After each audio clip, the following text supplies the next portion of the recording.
गौर से सुनेंगे, ध्यान सुनना बेटा। मैंने दो परमाणु ले लिया, कार्बन और ऑक्सीजन। मैंने दो परमाणु ले लिया, कार्बन और ऑक्सीजन।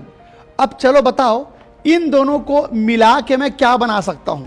तो इन दोनों को मिला के बेटा मैं कार्बन मोनोऑक्साइड बना सकता हूं और कार्बन डाइऑक्साइड बना सकता हूं।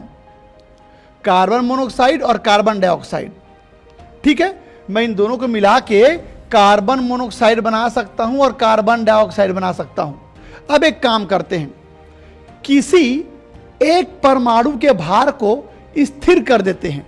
चलो किसी एक परमाणु के भार को स्थिर कर देते हैं। तो बेटा मैं पहले कार्बन के भार को स्थिर कर देता हूं। तो यहां कार्बन का भार कितना है 12, और यहां भी कार्बन का भार कितना है बेटा 12। तो मैंने कार्बन के भार को स्थिर कर दिया।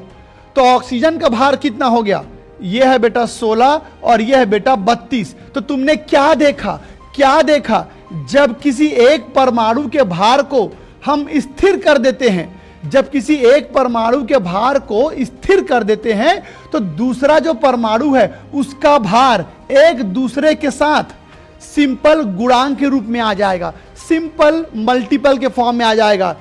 16 दूनी 32, 16 के गुणांक में आ गया, 16 दूनी 32।